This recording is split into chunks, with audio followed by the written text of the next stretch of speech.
il n'y a pas de résurrection sans mort. Pour vivre la gloire, comme Jésus, hein, tu l'as très bien dit tout à l'heure, il est passé par la croix du calvaire, en fait.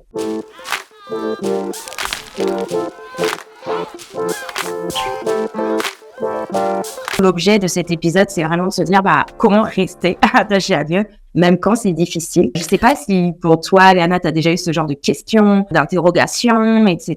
Et si oui, comment est-ce que tu as fait pour toujours rester là, sans trop spoiler quand même? Non, mais carrément, je pense que ce serait mentir de dire qu'on est chrétien et qu'on vit aucune difficulté. D'ailleurs, Jésus nous a jamais dit qu'on aurait une vie facile. Il nous a dit qu'on aurait une vie avec lui où il serait avec nous. Et je pense que c'est important de le réaliser, de pas se mentir à nous-mêmes. Il y a souvent cette pensée aussi, les gens ils sont là en mode oui, on va aller de gloire en gloire, mais aller de gloire en gloire, ça veut aussi dire que tu rencontres les difficultés parce que sans difficulté, tu peux pas grandir et donc tu peux pas aller à la gloire d'après. Et moi, personnellement, oui, effectivement, j'ai vécu des difficultés tout au long de ma vie.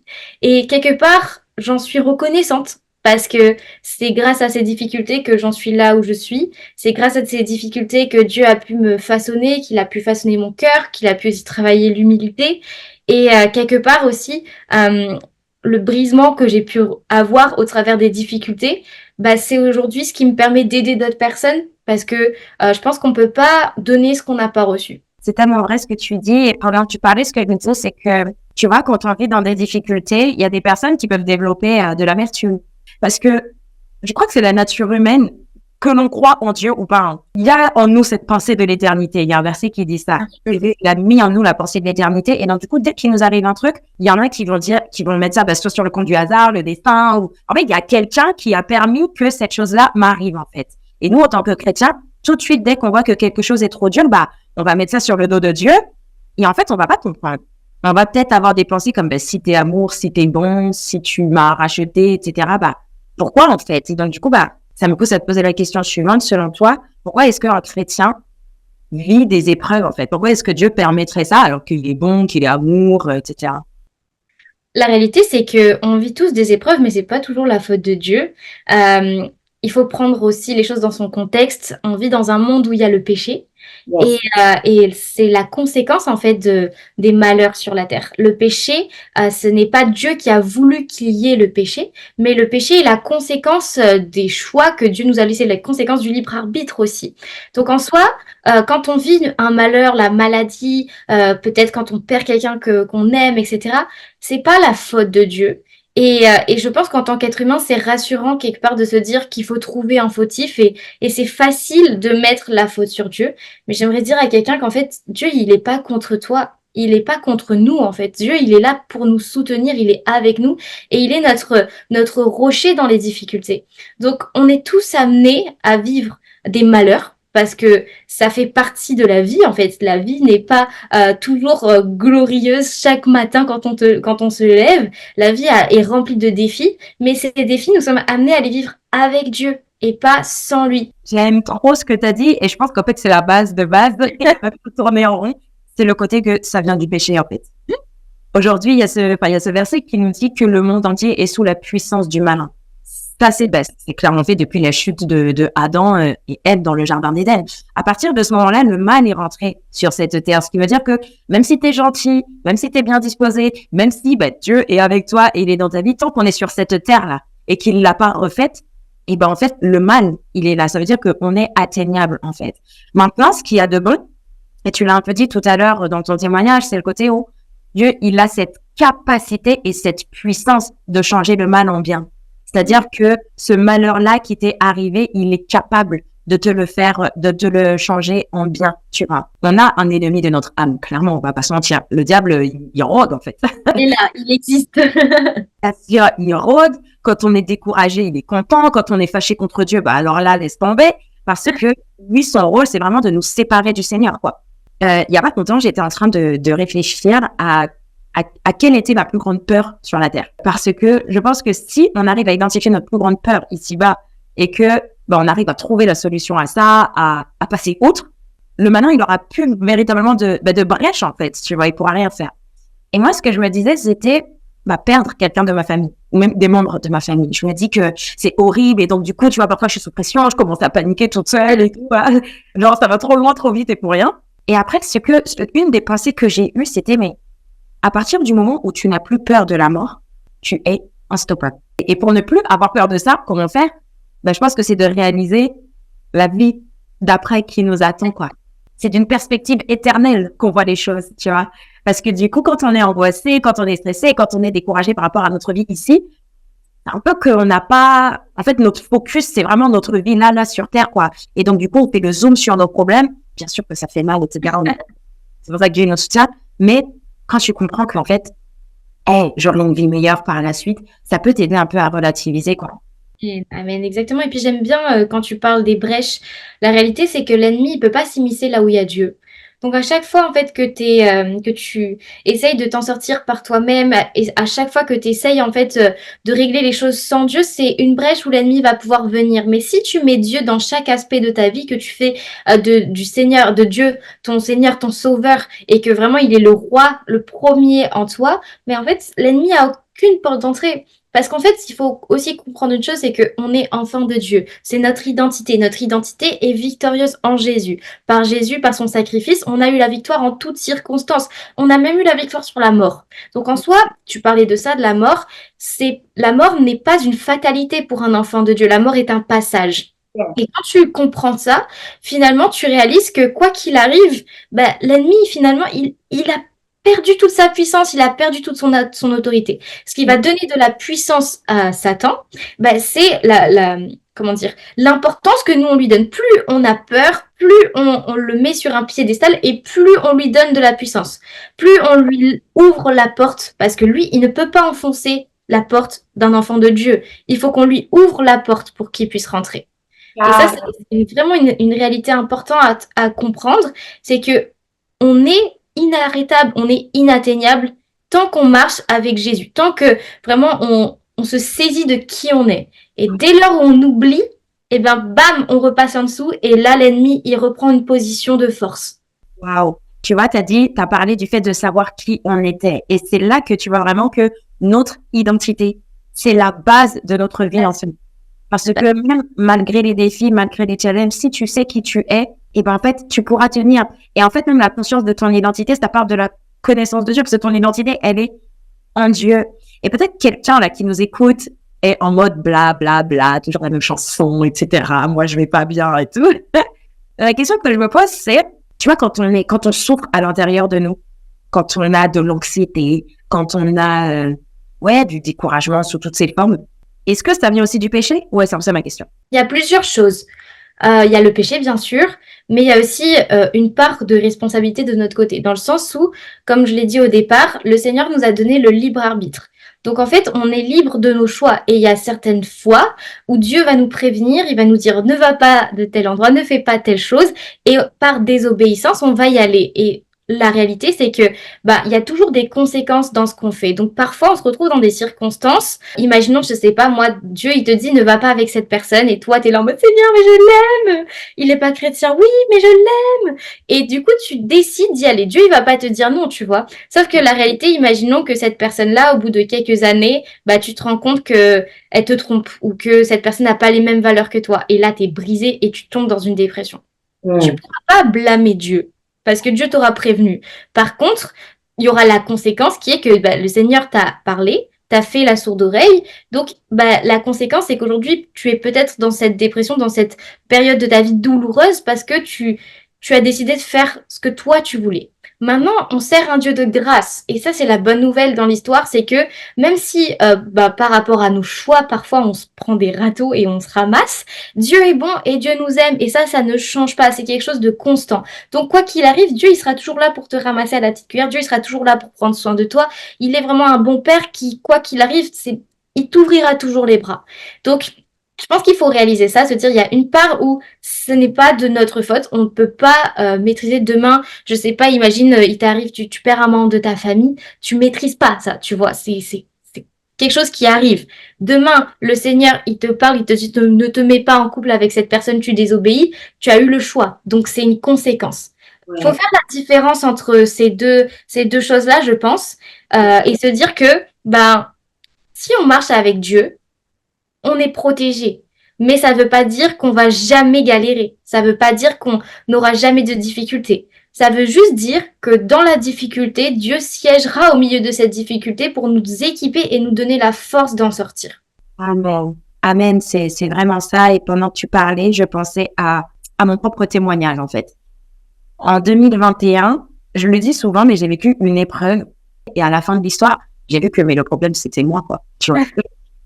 Là, c'est avec beaucoup de recul que je le dis, parce que j'ai compris ce qui s'était passé. Pendant que je vivais le truc, je comprenais pas. C'est impossible. Ouais, voilà. Je ne comprenais pas. Donc, en fait, il y a des choses aussi que l'on vit intérieurement. Ça vient de notre vieil homme. Ça vient de nos blessures intérieures. Parce que notre esprit, il est né de nouveau. Il est ressuscité. Il a été régénéré. Notre âme, elle est en cours de processus durant cette vie ici-bas. Ce qui fait qu'il y a des choses de notre ancienne vie qui se trimballent encore dans notre âme et dont on doit se débarrasser. Et les épreuves, les déserts, c'est une plateforme par excellence que Dieu va pouvoir utiliser parce qu'il y a des choses que la prière, que le jeûne, que la méditation ne pourront pas retirer de ton âme, en fait. Je suis d'accord avec toi et puis c'est important aussi de se dire que le Seigneur, il prend les choses qui nous font mal et il en fait des merveilleuses choses. Et j'ai envie de te dire, moi, ça me fait un peu sourire parce que avec moi, ça a été la même chose. Dieu, il m'a mis dans la mouise.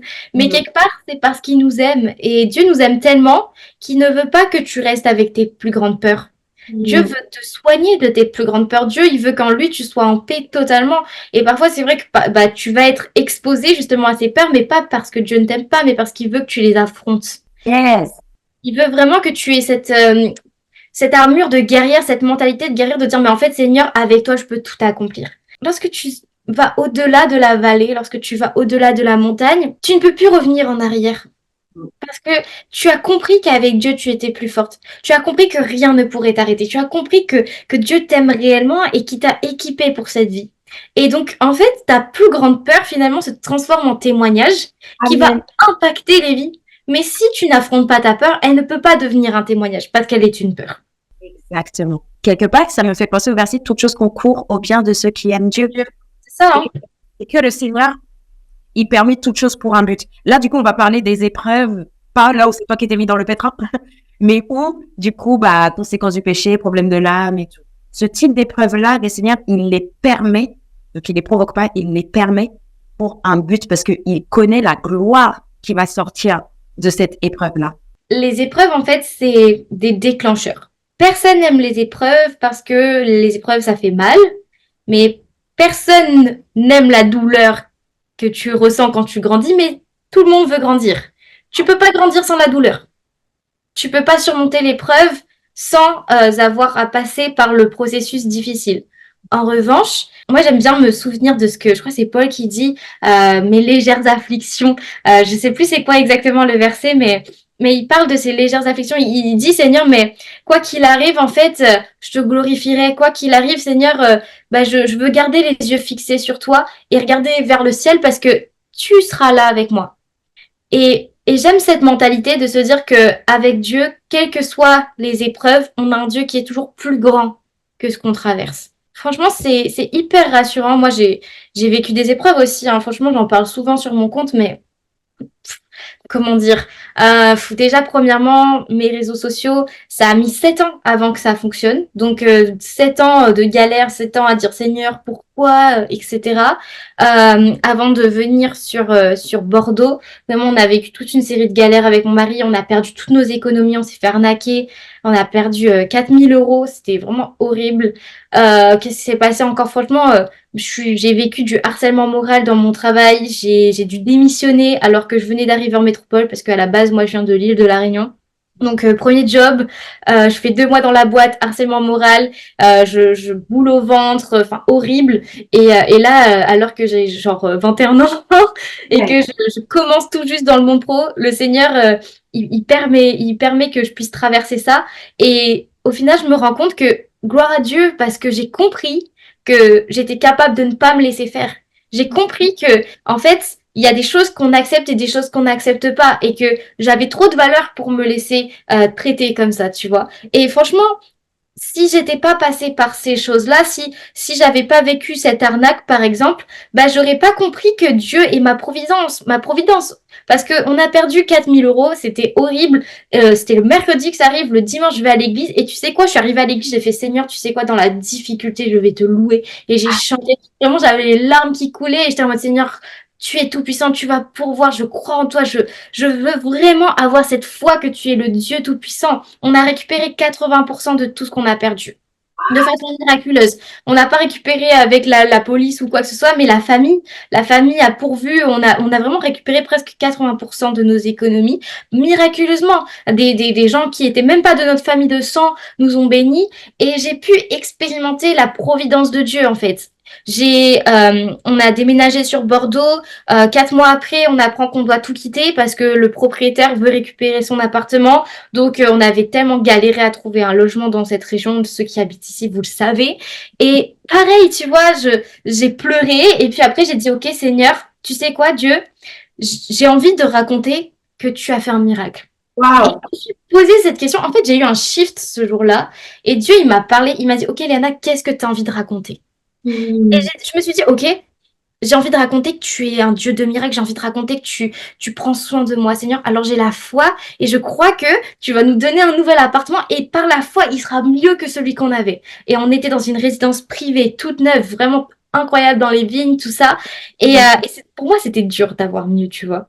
Et par la foi, j'y ai cru. J'ai même fait une story ce jour-là. J'avais pleuré toutes les larmes de mon corps juste avant. Et par la foi, j'ai dit, OK, les amis, j'ai appris qu'on devait déménager, mais vous savez quoi? Publiquement, je vais vous le dire, Dieu va faire un miracle. 2 semaines plus tard, on a eu un appartement avec une chambre en plus, à 2 pas de là où je dois travailler. Enfin, vraiment un truc de fou. Par un concours de circonstances. Et juste parce que j'ai vécu cette épreuve-là, tu vois, je me suis dit, mais Seigneur, j'ai pu constater la gloire de Dieu. Donc, en Hmm. fait, moi, ce que j'ai envie de dire à quelqu'un, c'est comment est-ce que tu vas affronter tes épreuves? C'est tellement ça. L'attitude à avoir dans l'épreuve. Parce que tu as résolu dans ton cœur que, hey, Seigneur, je vais pas te lâcher, en fait. Ma foi est inébranlable. En fait, tu peux me dire ce que tu veux. Je sais aujourd'hui, tu vois, que bien sûr que je peux douter, parce que Ouais. je suis humaine. Bien sûr que je peux être en colère contre Dieu, Ouais. mais je ne lui lâcherai jamais la main. Amen. Jamais. Oh, amen. Et ça, Oh. ça change tout. Mais en fait, c'est ça. Tu veux que l'ennemi, il fasse quoi? Je sais que j'y ai déjà réfléchi, hein. Franchement, demain, je peux tout perdre. Je vais être peut-être en dépression, je vais peut-être être très très mal au fond du trou, mais je renierai jamais Dieu. Il est mon oxygène. En fait, si j'ai pas Dieu dans ma vie, c'est comme si j'ai pas d'oxygène. C'est impossible. Demain, tu perds tout, t'arrêtes pas de respirer. Mm. Alors pourquoi est-ce que demain, si tu perds tout, tu arrêterais de croire en Dieu? C'est illogique. Non, mais c'est fort. C'est carrément ça. Et est-ce que tu dirais que pour arriver à ce niveau-là, il faut connaître tous les versets bibliques, passer X temps dans la présence de Dieu? Enfin, tu vois, ça demande quoi d'en arriver à ce niveau-là? Comment faire, en fait? C'est un choix. J'ai choisi Dieu, en fait. J'ai vraiment choisi Dieu. Tu sais quoi, franchement, même encore hier, j'étais en train de dire au Seigneur, parce que bah, bien sûr, moi aussi, tu sais, on a tous nos casseroles, on a tous nos blessures. Et moi, ma blessure, c'est que je suis une fille qui avait pas confiance en elle. J'étais beaucoup brisée, tu vois, dans ma jeunesse. J'ai vécu plein de choses, un scandale dans mon église locale, enfin vraiment l'abus spirituel, plein de trucs douloureux comme ça, tu vois. Et je disais à Dieu, Seigneur, aujourd'hui, mes réseaux sociaux, ça a été un peu une bouée pour moi, ça a été un peu un canot de sauvetage dans ces moments de douleur. Et ça m'a permis de me relever, tu vois. Et je réfléchissais et je me suis dit, mais Seigneur, imagine demain, je perds tout. Imagine demain, je sais pas, je me fais pirater mon compte Instagram ou que Dieu, tu me dis tout, justement de tout arrêter et de tout fermer. Bah, est-ce que je t'aimerais encore? Mm. Et j'étais là en mode, mais oui, en fait, parce que Dieu, je ne t'aime pas pour ce que tu me donnes, je t'aime pour qui tu es. Ça, c'est n'aimez pas Dieu pour ce qu'il est capable de vous donner. En fait, Dieu, il va vous bénir parce qu'il vous aime, mais n'aimez pas ses mains, aimez son cœur. Ne cherchez pas la bénédiction, cherchez celui qui bénit, celui qui est bon, celui qui aime. Votre Père céleste. En fait, la clé, c'est ça. Et plus tu vas chercher le cœur de Dieu, plus tu vas le découvrir et plus tu vas chérir, en fait, sa présence. Et plus tu vas chérir sa présence, et moins tu auras envie de la quitter. Euh, Dis pas euh, que il y a des moments où tu vois, t'es pas en galère. Moi, il y a des moments, franchement, où j'ai eu du mal à lire ma Bible. Il y a des moments où j'ai eu du mal à prier. Ça m'est arrivé des fois pendant une semaine, je lis pas ma Bible parce que voilà, la vie et tout. Mais la réalité, c'est que quand tu es attaché au cœur de Dieu pour qu'il est, tu finis toujours par revenir. Amen. Toujours. Amen. Franchement, t'as tout dit que je parle. Mais parce que, en fait, c'est l'essentiel et on en revient à ça, l'amour. Aimer, quand on dit que aimer, c'est un choix, typiquement, tu vois, quand t'as dit, c'est un choix, j'ai choisi, c'est ça, en fait. On aime Dieu. Dieu, il nous aime. Il a choisi de nous aimer malgré nos imperfections, etc. Il a choisi de nous aimer. Et nous, de la même manière, on choisit de l'aimer en continuant de le suivre, en continuant de croire qu'il est en dépit des difficultés, que ce soit à l'intérieur de nous, dans notre âme, ou à l'extérieur de nous, en fait. Et Dieu, il honore toujours ce qu'il honore. J'ai entendu quelqu'un dire que la foi, c'était comme la monnaie d'échange dans le monde spirituel. C'est pas que la manifestation de Dieu dans nos vies, elle est conditionnelle. C'est pas ça. C'est que sans notre foi, sans qu'on ne croit, Dieu, il pourra pas faire. C'est pas qu'il ne voudra pas aller dans ta vie, c'est qu'il ne le pourra pas parce qu'il trouvera pas il a pas de piste d'atterrissage dans ton cœur. C'est la seule limite. En fait, c'est nous la limite. Pourquoi dans la Bible, Jésus, il aurait dit qu'on serait amené à faire des plus grandes choses que lui si on n'en était pas capable? En fait, c'est la foi qui nous permet. Et quand on regarde les miracles que Jésus a fait, franchement, déjà, premièrement, je pense qu'il y a plusieurs ingrédients qui plaisent au cœur de Dieu. La première chose, c'est que quand tu veux plaire au cœur de Dieu, ton cœur n'est pas tourné vers toi-même. Ton cœur est tourné vers les autres aussi. Ton cœur est tourné vers Dieu. Et la foi, la foi n'est pas quelque chose qui te glorifie personnellement. Tu vois, je te dis pas que genre tu vas avoir la foi et qu'une Ferrari va atterrir dans ton jardin, tu vois. C'est pas ça la foi. La foi, c'est aussi prier que la volonté de Dieu se fasse dans notre vie. Amen. En fait, il y a ce verset, de demander toutes choses et toutes choses vous seront données, mais toutes choses nous seront données. Et souvent, on oublie la suite du verset, c'est que selon la volonté de Dieu, si on prie selon la volonté de Dieu, c'est sûr et certain que Dieu va pourvoir. Donc, quand on prie avec foi, il faut garder en tête, ne priez pas selon votre volonté, mais selon la volonté de Dieu. Quand j'ai prié pour qu'on puisse retrouver nos économies, j'ai dit à Dieu, franchement, j'étais prête à ne pas les retrouver, mes économies. J'ai dit, Seigneur, écoute, selon ta volonté, que je les retrouve ou que je les retrouve pas, Seigneur, je t'aimerai pareil. Il y aura aucun changement dans mon attitude de cœur parce que je ne glorifie pas la bénédiction, mais je glorifie celui qui me bénit, celui qui m'aime. Quand j'ai prié Dieu pour l'appartement et que je lui ai fait confiance et que j'ai dit, Seigneur, je le déclare avec foi, je l'ai fait en fonction de sa volonté. J'ai fait, Seigneur, tu sais quoi, moi, je me soumets à ta volonté. Donc, si c'est ta volonté qu'on trouve un appartement, eh ben, je croirai que ta volonté s'accomplira. C'est pas de la magie, en fait. C'est pas une formule magique, Seigneur, j'y crois et bam, ça arrive. Non! Ça, en tant qu'enfant de Dieu, tu marches dans la volonté de ton Père et ton Père ouvre les portes. Si tu es hors de la volonté de Dieu, et Dieu, il l'ouvrira pas. Et plus tu te rapproches du cœur de Dieu, et plus ta limite, en fait, de foi va s'estomper, va grandir parce que tu vas comprendre vraiment que dès que tu es dans la volonté du Seigneur, dès que tu discernes aussi les saisons, parce que c'est important de discerner dans quelle saison tu te trouves. Donc, tu discernes la saison dans laquelle tu es et puis tu comprends que, Dieu, il a une volonté pour toi, Dieu, il a un plan. Et là, mais qu'est-ce qui te bloque, en fait? Qu'est-ce qui te bloque? C'est tellement ça. C'est tellement ça. Et tu vois, je me dis, pour reprendre les exemples que tu as donnés, que finalement, Dieu, il permet les épreuves aussi pour qu'on ait une meilleure connaissance de lui. Il veut se révéler à nous dans une autre dimension. Moi, j'aime bien dire aussi que avant de vivre une grande moisson, on a souvent une période de sécheresse ou une période difficile. Et moi, j'ai vécu 2 ans vraiment 2 ans horribles.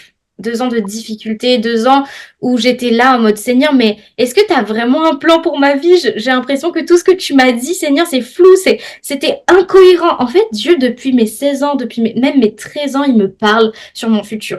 En fait, aujourd'hui, je sais exactement ce que Dieu veut pour ma vie. Je sais pas le comment, je sais pas le quand, mais je sais le quoi. Et quand je vivais ces 2 ans, j'avais l'impression de vivre une autre vie que ce que Dieu voulait pour moi. Et j'étais là en mode, mais Seigneur, c'est pas cohérent. Tu m'as dit ça, comment ça se fait? Seigneur, je comprends pas. Et j'étais là, j'avançais par la foi. Parce que la réalité aussi, c'est qu'on venait se marier avec mon mari. On n'avait pas d'argent. Franchement, c'était moi j'avais 21 ans, mon mari 22. On était tout jeunes, on venait juste de trouver un job, donc c'était pas forcément évident. Et donc en fait, j'ai passé ces 2 années-là à faire des travails alimentaires. Mm. Donc j'avais 3 jobs en même temps. À un moment donné, j'avais même 3 jobs en même temps, et j'avais plus le temps vraiment pour mes réseaux sociaux, et je me sentais complètement écartée un peu, tu vois, j'avais plus d'inspiration, je comprenais pas, alors que c'était ça qui brûlait dans mon cœur, tu vois. Et durant ces 2 années de souffrance, ben, j'ai dû lutter et faire quand même confiance à Dieu.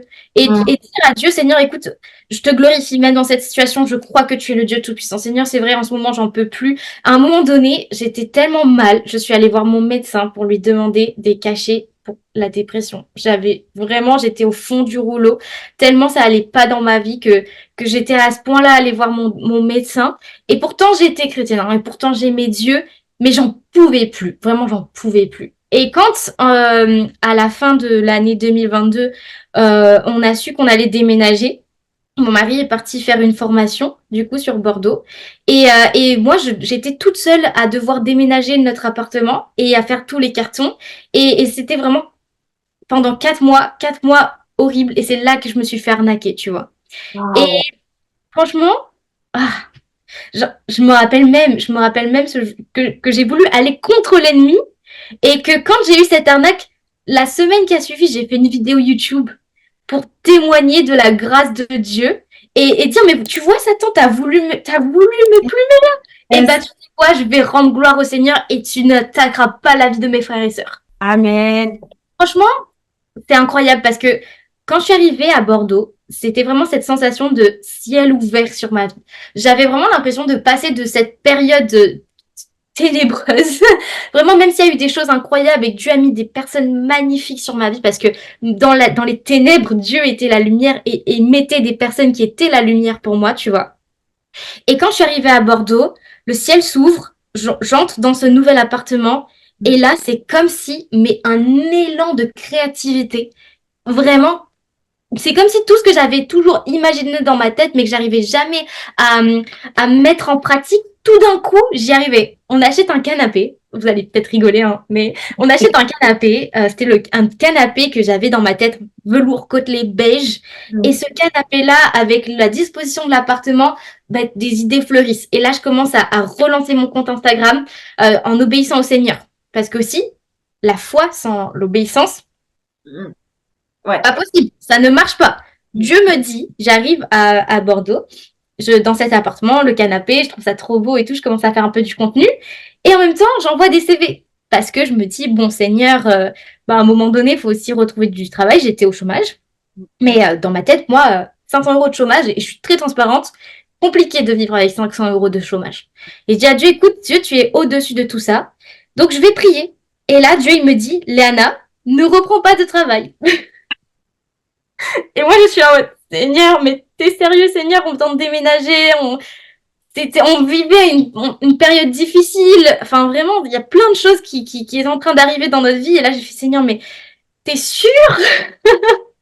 Et là, je demande, ok, Seigneur, si c'est vraiment ta volonté, permets que tous les CV que j'ai envoyés, ben, ne passent pas. Mm. Il m'a dit, aucun CV n'est passé. Aucun. Rien. J'avais envoyé des CV dans une école, parce que j'avais travaillé aussi en tant que surveillante AED. Et du coup, j'avais quand même de l'expérience maintenant, depuis ces 2 ans et tout ça. Ben, même pas, je rappelle, niet. Donc, je me dis, bon, Seigneur, d'accord, c'est ta volonté. Et je vais t'obéir, donc non pas par la vue, mais par la foi, sachant que j'avais aussi le background que depuis 7 ans, je trimais comme ça pour essayer de créer du contenu, et que ça marche, mais ça marchait pas. Donc vraiment là, je suis allée dans un champ, parce que on avait un champ à côté de chez nous, et j'ai crié, mais vraiment à Dieu, j'ai fait, Seigneur, maintenant je vais marcher par la foi, non pas par la vue. Tu sais quoi, Seigneur, tu m'as dit de faire ça, je t'ai obéi. Maintenant tu dis dans ta parole, mettez-moi à l'épreuve. Ben Dieu, je te mets à l'épreuve. Cette année, je vais tout donner. Tu pourras rien me reprocher, parce que je vais faire tout ce que je peux. Je vais aller au-delà de mes limites, Seigneur. Et à la fin de mon chômage, si tu as pas pourvu, j'abandonne. Yeah. Franchement, là, c'était le bout du rouleau. Là, vraiment, j'étais en mode Ouais. tout ou rien. Ouais. Ouais. Yeah. Et là, je sais pas, genre une paix dans mon cœur et je commence encore à publier. 1 mois, 2 mois passent. Au bout d'un moment, je crois que c'était au bout d'une centaine de publications, mon compte commence à décoller. Et là, c'est incroyable. Je vois vraiment les abonnés. Même, il y avait même un certain moment où j'avais genre 1000 abonnés par jour qui s'abonnaient. Un truc de fou. Vraiment un truc de fou. Et moi, j'étais là en mode, mais Seigneur, je comprends pas. J'ai toujours fait ça. J'ai toujours fait ça. Et là, il m'a montré quelque chose de fou. Il m'a dit, tu vois, Léana, il y a un temps pour toute chose. Tu as semé, maintenant tu récoltes. Wow. Et tu récoltes parce que tu as obéi. Parce que tu m'as fait confiance. Donc en fait, les gens, souvent, ils veulent la bénédiction sans le sacrifice. Mais c'est pas possible. En fait, tu peux pas vouloir la bénédiction sans le sacrifice. Ça coûte, en fait. Ça coûte. Jésus, ça lui a coûté qu'on ait la vie éternelle. Donc si ça a coûté à Jésus, tu crois vraiment que toi, tu vas vivre ta petite vie pampelop, accomplir ta destinée sans que ça te coûte rien? Dieu, il est bon, il est fidèle, il est vrai. Mais des fois, on a la feuille dure. Et je crois que j'ai envie de dire à quelqu'un, mais réveille-toi en fait, réveille-toi. Va chercher ta bénédiction. Va chercher ta bénédiction dans la présence de Dieu. Va pas par tes propres forces, va par son esprit. Ne va pas par la vue, va par la foi. Ne cherche pas les choses pour ton propre plaisir, cherche parce que tu veux plaire au cœur de Dieu. J'ai eu du succès et aujourd'hui, je crois dans le nom de Jésus que j'ai du succès dans ce que j'entreprends. Parce que mon regard n'est pas fixé sur ma petite personne. Mon regard est fixé sur l'éternité. Je ne travaille pas pour avoir des biens matériels et une vie confortable, même si, au nom de Jésus, je glorifie le Seigneur si ça arrive. Mais je travaille parce que je veux laisser un héritage derrière moi. Parce que on est de passage sur cette terre. Et tout ce qu'on fait a une résonance spirituelle. Comment est-ce que tu veux résonner dans le monde spirituel? Est-ce que tu veux que les démons rient de toi ou est-ce que tu veux qu'ils aient peur de toi? Je t'assure. Tu décides en fait. Tu décides. C'est tellement ça. C'est tellement ça. J'aime beaucoup le fait que tu dis ça. Déjà, merci pour ton témoignage parce qu'il est riche et il y a tellement de clés dedans. Notre amour envers le Seigneur, c'est un choix. 2, c'est d'obéir à ses commandements. En fait, c'est l'obéissance. Ton descend, c'est ça. Et après, laisser le Seigneur qui est le potier par excellence nous former en fait. Toi, il a décidé de te former pendant 7 ans. En plus, 7, c'est méga prophétique, tu vois. C'est-à-dire que il a dit concernant ma fille, je la connais, je sais ce que je veux faire de sa vie, je vais la former dans son caractère, etc. Parce que pour la gloire qui est à venir, il y a besoin d'avoir un certain caractère, en fait. Parce que finalement, les épreuves, ça sert à nous. Je trouve aussi qu'il y a ce côté humilité, quoi. Je suis reconnaissante et souvent on me demande d'où te vient cette motivation, d'où te vient ce zèle dans ce que tu fais. Bah, ça me vient du fait que je sais d'où je viens. Je sais ce par quoi je suis passée. Je sais ce qui m'a brisée. Et aujourd'hui, si je pense que je peux rayonner pour la gloire de Dieu, c'est parce que justement, j'ai été brisée. Et je sais plus c'est qui disait cette phrase, mais c'est un grand pasteur qui disait je ne peux pas écouter quelqu'un qui n'a pas vécu le brisement. C'est vrai. Parce que cette personne-là, elle va parler d'elle. Enfin, ce sera son ego, ce sera son moi. Qu'est-ce que tu as expérimenté? C'est tellement vrai. Ce que je me dis aussi, c'est que il n'y a pas de résurrection sans mort. Pour vivre la gloire, comme Jésus, tu l'as très bien dit tout à l'heure, il est passé par la croix du calvaire, en fait. Que tu veuilles pas, c'est ça les règles. Et en fait, nous aussi, on vit dans une époque où tout est speed, tout est accessible rapidement, et puis on n'aime pas la douleur, et on n'aime pas les efforts, on n'aime pas payer le prix et tout. Donc, du coup, on va être dans l'amertume. Mais par rapport à l'épreuve que j'ai racontée tout à l'heure, alors non seulement, j'étais fâchée contre Dieu et tout, mais quand même, ce que je voulais à tout prix, c'était qu'il prenne plaisir en moi. Donc, tu vois, les blessures, la honte, etc. Et toutes les pensées que j'avais qui étaient mauvaises envers moi et envers lui, j'étais embêtée de les avoir, mais je me suis dit, je vais tout faire quand même pour changer mon mindset parce que moi, tu vois, mon fardeau, c'est le côté d'être à son image, purée. En fait, c'est-à-dire que quand on me voit, on doit te voir, Seigneur. Il n'y a pas de... Les êtres humains, ils sont en quête de Dieu. Le Dieu qui cherche, il est à l'intérieur de moi, en fait. Donc, je dois à tout prix manifester ton caractère. Et en manifestant ton caractère, naturellement, les œuvres que tu as préparées d'avance pour moi, je vais les pratiquer et elles seront viables, elles seront du poids, quoi, à cause d'un caractère qui les soutient. Et donc, du coup, je persévérais dans ça en mode, j'ai pas des bons sentiments, c'est toi que je veux. Et un jour comme ça, dans mon lit, alors que, je crois que j'étais en train de pleurer, j'ai eu cette pensée, comme dans Job. Tu vois, dans le livre de Job, il y a Satan qui se balade sur la terre, qui regarde Job, il va voir Dieu, il lui dit, ouais, s'il te craint, c'est juste parce que tu l'as béni, quoi, tu vois. Et moi, ma pensée, ce qui m'a poussé à me dire, cette affaire-là, tu vas pas la lâcher et tu vas persévérer, c'est de me dire, mais imagine dans le monde spirituel, Satan qui s'approche de Dieu en disant, Tu vois, Crescence, finalement, elle disait qu'elle t'aimait, mais regarde, elle a moins d'épreuves, elle t'en veut, elle abandonne la foi. Quand j'ai eu cette pensée, je me suis énervée toute seule dans mon canapé. J'ai dit, no way!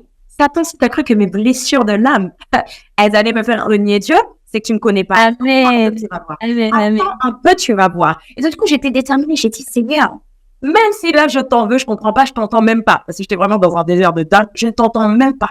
Mais je sais que tu es là. La Bible me dit. C'est-à-dire que mon âme, elle peut être malade, elle peut être blessée. Je suis dans l'esprit, c'est ça qui est la bonne nouvelle. Et donc, mon âme, elle va se mettre en accord avec la vérité spirituelle, en fait. Du coup, le fait d'imaginer ça, tu te dis, no way, ma vie, elle va glorifier qu'un seul. Ce sera toi, Seigneur. Et ça, vraiment, c'est un moteur qui te pousse à avancer, qui te pousse à persévérer. Ça va pas, mais tu t'accroches quand même au Seigneur, tu vois. Par exemple, l'une des images que j'avais aussi, c'est par rapport à ta relation de couple. Tu vois, toi, par exemple, t'es marié. Admettons, il y a un conflit que tu as avec ton mari, tu vas le régler en privé, en fait. Tu vas abonner ton linge sale en public. C'est ça, en fait. Tu l'as pas ton linge sale en public, tu le règles en privé. Mais du coup, dehors, quand vous allez sortir, tu seras quand même avec lui. Pas parce que ça se passe mal à la maison, il y a un conflit que, tout de suite, ok, je te calcule plus dehors et tout. Non. Dehors, quand même, on reste quand même, on combat le même combat. Mais par contre, à la maison, on va s'expliquer. J'ai dit, Seigneur, moi, parce qu'on est l'épouse de Christ. J'ai dit, avec toi, Seigneur, c'est comme ça que ça va se passer. Peut-être que j'ai des incompréhensions, peut-être que j'ai des difficultés à comprendre ton amour, etc. Mais personne ne va s'interposer dans notre couple. No way. No way. Exactement. L'épreuve, c'est révélateur. En fait, on ne connaît jamais vraiment quelqu'un tant que cette personne, tu n'as pas vécu une épreuve avec elle.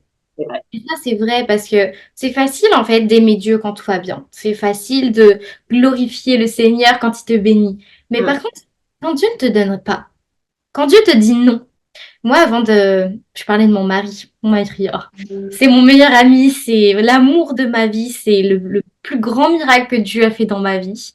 Et au départ, mon mari, quand on s'est rencontrés, il n'était pas chrétien. Il n'était pas chrétien. Et franchement, on était au lycée, moi j'avais 16, 17 ans, lui il avait 18 ans. Et j'étais déjà chrétienne, tu vois. Et je suis tombée amoureuse de lui parce que c'était mon meilleur ami. Et en fait, c'était pas prévu. Et à un moment donné, je dis à Dieu, mais Seigneur, moi je peux pas, il est pas chrétien, tu vois. Mais mon cœur était déjà tellement attaché à cet homme parce que il fait vraiment partie des personnes où, tu sais, quand tu regardes cette personne, même si elle n'est pas chrétienne, tu te dis, mais il lui manque que le Seigneur, tu vois. Donc franchement, mon mari, c'était ce genre de personne-là, respectueux, qui m'aimait pour de vrai, enfin, un homme incroyable. Et j'ai été déchirée parce que Dieu m'a dit non. Dieu m'a dit, Léana, tu coupes les ponts, tu n'y vas pas. Et franchement, j'en ai souffert, j'en ai tellement souffert que je faisais le yo-yo. Vraiment, le soir, je lui disais en message, écoute, on peut pas continuer, on doit arrêter.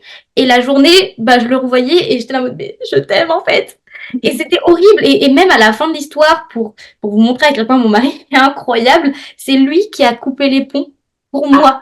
Il t'a aidé. Pour m'aider. Alors que lui, il m'aimait aussi, tu vois, et il voulait pas. Et là où je veux en venir, c'est que, en fait, c'est incroyable parce que l'obéissance vaut mieux que tous les sacrifices. Et lorsque j'ai accepté de dire, OK, Seigneur, on arrête de se parler, j'accepte, en fait, de son côté, on avait coupé les ponts pendant presque 2 ans. Mon mari a rencontré le Seigneur par un collègue à lui, tu vois. Et c'est après cette rencontre qu'on a repris contact et qu'on s'est mariés, qu'on a fait les choses selon Dieu. Mais j'ai obéi, en fait. Et c'était dur. Et c'était dur, tu vois, ça a révélé beaucoup de choses. Dans cette période-là, j'ai eu aussi des moments pas cool, j'ai fait des bêtises. Donc, on n'est pas parfait et c'est OK. Mais quelle est la place de Dieu dans ta vie aujourd'hui? Moi, c'est vraiment la question que j'ai envie de te poser. Tu veux grandir avec Dieu? OK. Est-ce que Dieu a la première place? Est-ce que si Dieu te dit quitte ça, tu quittes? Est-ce que Dieu te dit pars, tu pars? Est-ce que Dieu te dit arrête, tu arrêtes? À un moment donné, Dieu dit dans sa parole qu'il vaut mieux être froid ou bouillant, mais ne sois pas tiède. Parce que Dieu dit dans sa parole, c'est violent un peu, mais qui vomit les tièdes. Moi, je suis désolée, j'ai pas envie d'être vomi. Et ça m'est arrivé d'être tiède, hein, et je le dis en connaissance de cause. Mais il ne tient qu'à nous, en fait, de faire ce choix, de se dire, OK, Seigneur, je veux plus être tiède, je veux être bouillante. Amen. Je veux être bouillante. On en revient encore au choix, quoi. Toujours. Toujours. Et la Bible est accessible aux enfants. À un moment donné, il faut arrêter de faire des trucs compliqués avec ce qui est simple. Hein. Venez à moi, petits enfants. Un enfant comprend la parole de Dieu. Un enfant est capable de comprendre les principes du royaume de Dieu. Alors pourquoi on en ferait des choses compliquées? C'est simple. En fait, c'est simple. C'est pas facile, mais c'est simple. Et il n'y a rien de mieux que de servir le Seigneur. Franchement, aujourd'hui, je le dis avec vraiment, je ravale ma salive parce que c'était pas facile, mais je crois que si je devais repasser par ce que j'ai vécu pour le Seigneur, je le referais.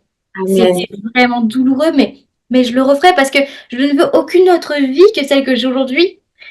Et hier, franchement, j'en avais les larmes aux yeux. Je disais à mon mari, c'est incroyable, chérie, j'ai jamais été aussi épanouie que en ce moment parce que je vis ma vie de rêve. Je sers le Seigneur à temps plein.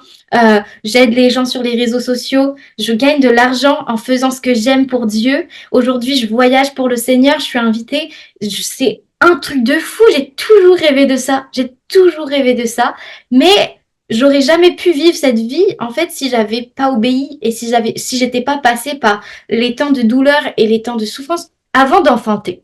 J'ai jamais été maman, mais il y a les douleurs de l'enfantement, les douleurs de l'accouchement avant d'avoir ton bébé dans les bras. Pareil dans la vie. Il y a pour reprendre ton exemple, il y a une collègue de travail qui m'a dit que juste après qu'une femme est accouchée, il y a des hormones naturellement qui se libèrent et ces hormones-là, ça te fait oublier toute la douleur que tu as eue. Tu vois. Et ça, c'est biologique. C'est comme ça que Dieu a créé le corps de la femme. Et je trouve ça incroyable, quoi. Et du coup, c'est un peu la même chose par rapport à toi. Là, c'est genre les hormones spirituelles du bonheur, de l'épanouissement. Mon cœur est rempli, franchement, mon cœur est rempli. Et ma vie n'est pas parfaite, tu vois, je suis pas riche, j'ai pas forcément tout, mais honnêtement, mon cœur est rempli parce que j'ai le Seigneur, alors finalement, j'ai tout ce qu'il me faut. Wow. Et ça, c'est, franchement, ma vie, demain, elle peut s'arrêter à là, et franchement, je serai dans le ciel et je dirai, Seigneur, c'est bon, je suis heureuse, j'ai fait ce que tu m'avais demandé, en fait. Et je pense que c'est ça aussi. Est-ce que aujourd'hui dans ta vie, si demain ta vie s'arrêtait, tu serais capable d'aller devant Dieu et dire, OK Seigneur, c'est bon, je suis heureuse, j'ai pas de regrets, j'ai vécu la vie que tu voulais pour moi. Carrément. Tu vois? C'est pour ça qu'on vit finalement. Tu sais, Paul, il dit, j'ai couru la course. Et je voulais le rajouter, la vie chrétienne, c'est pas un sprint, c'est une course de fond. Le plus important, c'est pas qui va le plus vite. Le plus important, c'est est-ce que tu arrives jusqu'au bout. Parce que tu peux tomber, mais pour moi, le véritable échec, c'est pas de tomber, en fait. C'est de pas se relever. Yes. Amen. Tu vois? Ouais. Enfin, carrément. Ne te laisse pas vaincre par le découragement et persévère, même si c'est difficile. Hein. On te demande pas d'être au top du top, c'est persévère même dans la difficulté. Voilà, toi, tout à l'heure, tu as loué le Seigneur en pleurant. Moi, j'étais en PLS sur mon canapé en train de pleurer, mais j'ai dit, Seigneur, c'est toi que je vais suivre. On te demande pas d'aller bien pour avancer. On te demande d'avancer. Et dans le processus, le Seigneur, en fait, il va te fortifier, il va t'équiper et il va continuer de te former, en fait, pour que tu aies cette vie épanouie-là à laquelle tu aspires. Tu vois, la vie de rêve, là, que tu dis, Léana, en vérité, c'est ce que le Seigneur, il a déposé dans ton cœur. En fait, c'est ce que c'est ta raison d'être, en fait. C'est ta raison d'exister. Tu existes pour ça. Il t'a laissé sur la terre après ta nouvelle naissance pour ça. Et chacune de nous, on a un but, en fait. Et c'est vrai que en fait, il y a tellement de choses à dire, mais derrière les difficultés, derrière les épreuves, il faut voir ce qu'il y a derrière, en fait. Voilà, c'est ça. De voir ce qui est derrière. Et la première personne qui est derrière, j'ai envie de dire, c'est le Seigneur. Voilà. Il disait, je pense aussi, notre œil spirituel. Tu sais, tout est spirituel. Tout ce qu'on voit est spirituel. Et le monde naturel n'est qu'une projection du monde spirituel. Tout ce que l'on voit est une projection du monde spirituel. Et une fois que tu as compris ça, que tout ce qui est autour de toi n'est qu'une projection, et qu'en tant qu'enfant de Dieu, tu as directement accès à la source, parce que nous sommes des êtres spirituels en Jésus, en fait, tu as déjà la capacité de déclarer des choses dans l'esprit. En fait, toi, avec le Seigneur, tu peux déclarer des choses dans l'esprit qui vont prendre place dans le monde naturel. Alors, quand tu es dans la difficulté, quand tu es dans un moment douloureux, ne regarde pas la projection. Ne regarde pas la projection. Va dans le lieu secret. Demande au Seigneur d'ouvrir tes yeux spirituels sur ce qu'il y a derrière la montagne et déclare sur ta vie au nom de Jésus-Christ. Déclare la résurrection sur ta vie. Déclare la victoire sur ta vie. Déclare que l'ennemi n'aura pas ta peau au nom de Jésus-Christ. Parce que si tu es suffisamment aiguisé dans le monde spirituel, dans l'esprit, tu auras cette capacité de voir au-delà de la montagne. Maintenant, si tu ne passes pas de temps dans la présence de Dieu, que tu ne pries pas, que tu ne médites pas, que tu ne lis pas la Bible, tu n'auras que l'image de la projection. Et donc, tu seras dépité parce que ton aujourd'hui, tu auras l'impression que ce sera ton toujours. Wow. Dieu te dit que ton aujourd'hui n'est pas ton toujours et que la clé se trouve dans ses mains et il veut te la donner pour que tu fasses de ton aujourd'hui, en fait, le témoignage de ton toujours, de ton futur. Amen, amen, amen, amen. Je sais pas si vous captez, mais c'est une réalité spirituelle. C'est une fois que vous avez compris ça, vous êtes inarrêtable. Et je dis pas qu'il y aura pas des moments durs, je dis pas qu'il y aura pas des moments où tu seras en souffrance, mais je te dis juste que si tu as cette vision des choses, cette réalité et cette compréhension que Dieu te donne la victoire, quelles que soient les circonstances dans le spirituel, qu'est-ce qui peut t'arrêter? Inarrêtable. Vite, aucune épreuve ne pourra te limiter. Ouais. Spirituel, tout. Et je suis pas en train de faire du mystique ou quoi que ce soit, c'est biblique en fait. Le Seigneur nous donne la victoire sur toute chose et le Seigneur nous emmène à devenir des hommes et des femmes spirituels. C'est pas être mystique, mais c'est prendre conscience de qui on est en Jésus. C'est tout. C'est tout. Bon. Amen. Franchement, je pense que c'est une trop belle conclusion que tu viens de dire. Enfin, c'est juste ça, quoi. Que ce que je retiens, en tout cas personnellement de notre échange, c'est que dans l'épreuve, décidons de marcher avec Dieu. C'est pas, on ne cherche pas des sensations, on décide, on fait le choix d'avancer avec le coûte que coûte. On booste notre foi. En fait, on marche par la foi et on cherche toujours à lui obéir coûte que coûte. Et on décide d'opérer, de régler nos problèmes à partir du monde spirituel. Et l'humilité aussi. Parce que l'humilité précède la gloire et l'orgueil, ça précède la chute.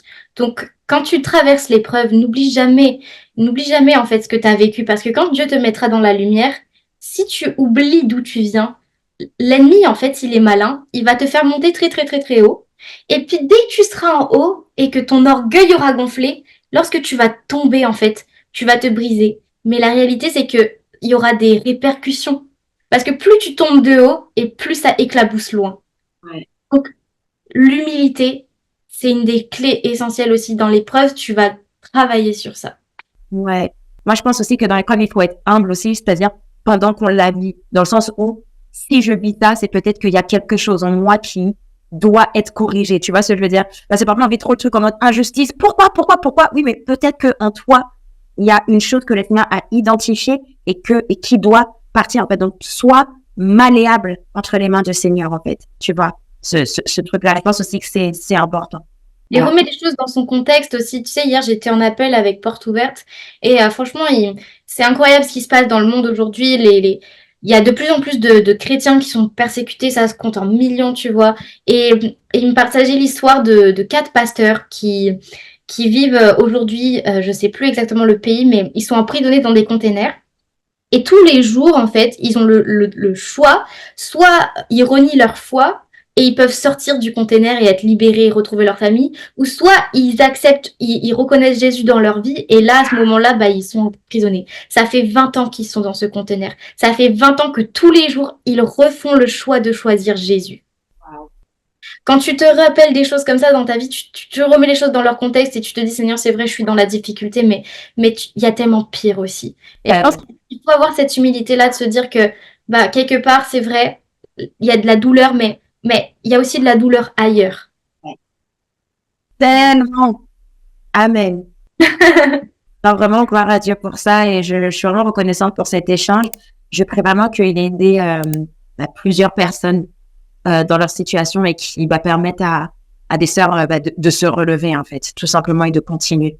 Deviens une guerrière. Hey, Amen. Ta douleur d'aujourd'hui, c'est ton témoignage de demain.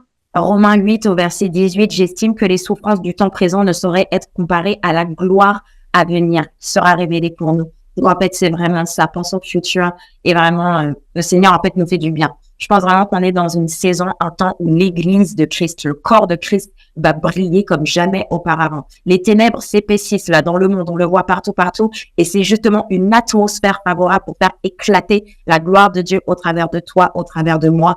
Donc, vraiment, persévère parce que le Seigneur a un plan pour toi. Amen.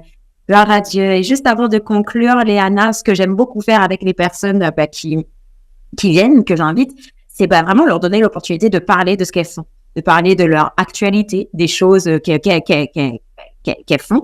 Et j'ai vu que toi, en ce moment, tu es focus e-book, e-book, e-book. Et donc, du coup, bah voilà, est-ce que tu peux nous parler de ce que tu es en train de faire en ce moment? Tu pourrais en venir. Alors cette année, en fait, j'ai vraiment eu à cœur le thème de la destinée, aider les gens en fait à entrer dans le plan de Dieu pour leur vie. Et j'ai écrit un e-book 5 clés pour entrer dans ta destinée, qui vraiment c'est des clés qui moi personnellement ont été bénéfiques dans ma vie, des choses que j'ai pu mettre en pratique, où j'ai vu la main de Dieu. Et c'est des questions que je te pose, tu vois, tout au long de ce e-book. C'est pas moi qui te donne les réponses.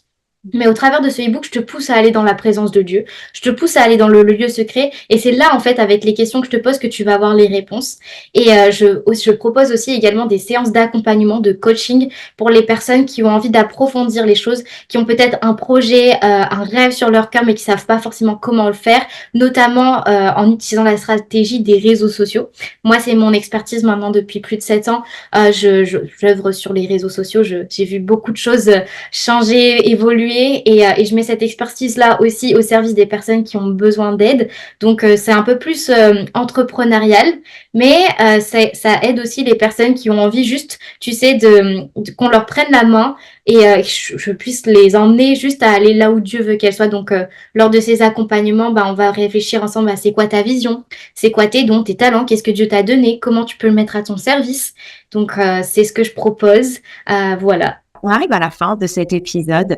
Et si cet épisode t'a parlé, s'il t'a touché, ben, n'hésite pas à mettre une note sur la plateforme d'écoute sur laquelle tu es, que ce soit Apple Podcast, que ce soit Deezer, que ce soit Spotify. N'hésite pas également à le partager à quelqu'un qui pourrait en avoir besoin.